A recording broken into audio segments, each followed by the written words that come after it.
ચલો ગાઈસ, સોમનાથ કિચનમાં આપ સૌનું હાર્દિક સ્વાગત છે। તો આજે આપણે બનાવવાના છે માવા મલાઈ આઈસ્ક્રીમ, માવા પિસ્તા મલાઈ આઈસ્ક્રીમ। તો એના માટે મેં આ એક નાની વાટકી કાજુ લીધા હતા, એક બદામ લીધી છે અને 1.5 વાટકી ખાંડ લીધી છે ને પિસ્તા આટલા નાખવાના છે આપણે, પછી ઉપરથી ડેકોરેશન કરશું। હવે આને આપણે એકદમ પીસી લેવાનું છે ખાંડની સાથે।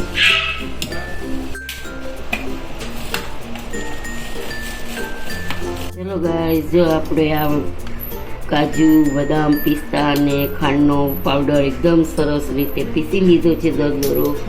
હવે આપણે એને એક બાજુ રાખી દઈશું અને હવે છે ને અહીંયા મેં 1 લીટર દૂધ લીધેલું છે, એકદમ ફૂલ ફેટવાળું છે, ગરમ કરેલું અને રૂમ ટેમ્પરેચર ઉપર છે। તો આપણે એને આમાં ઉમેરી દઈશું, થોડુંક ઉમેરવું પડશે, બધું નહીં થાય, આઈસ્ક્રીમ બહુ વધારે છે। તો આપણે એમાં અડધું ઉમેરી અને પછી એક મોટા વાસણમાં પેલું કરશું। તો અહીંયા મેં 1 વાટકી આ મિલ્ક પાવડર છે, તો અડધું આમાં નાખશું અને અડધું પેલામાં નાખી દઈએ આપણે, બરાબર। હવે આને આપણે મિક્સરમાં ચલાવી દઈશું। મેં મિક્સરમાં એકદમ ચલાવી લીધું છે, તો આપણું એકદમ સરસ થઈ ગયું છે।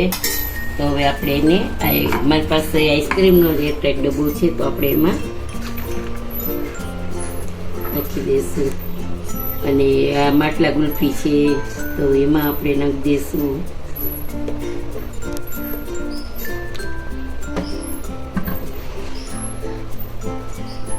ઉપર આપણે આવી રીતે પિસ્તા છે, મલાઈ પિસ્તા એટલે ડેકોરેટ પિસ્તાથી જ આપણે કરી દઈશું।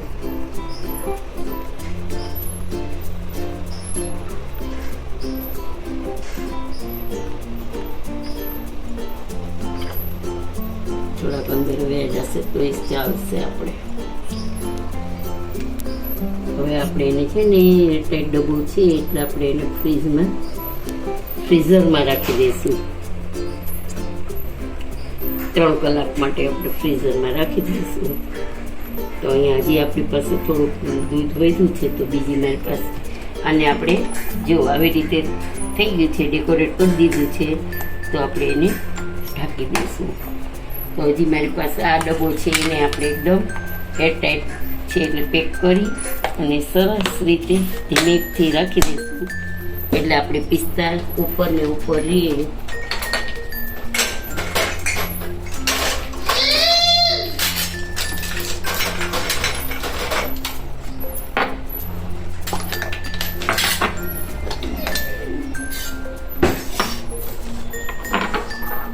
આપણી પાસે 2 છે, તો આપણે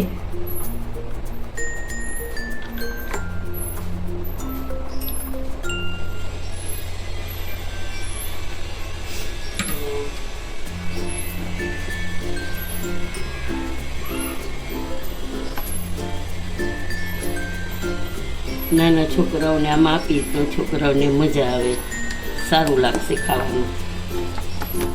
તો હજી આપણે થોડોક આ વધ્યું છે, તો ચલો ગાઈસ, જો આપણે આઈસ્ક્રીમ 3 કલાક માટે રાખ્યો તો આપણો આઈસ્ક્રીમ સરસ જામી ગયો છે, જોઈ શકો છો।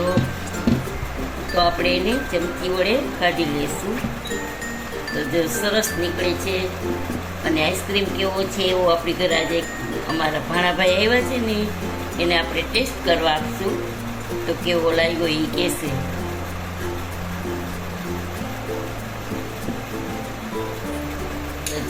સમર્થભાઈ ચાખશે ને આઈસ્ક્રીમ, એ સમર્થ આઈસ્ક્રીમ ચાખીશ ને,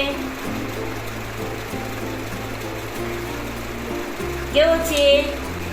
હા, બધાને હો, એમાં નાનીએ બનાવ્યો છે ને આઈસ્ક્રીમ સરસ છે।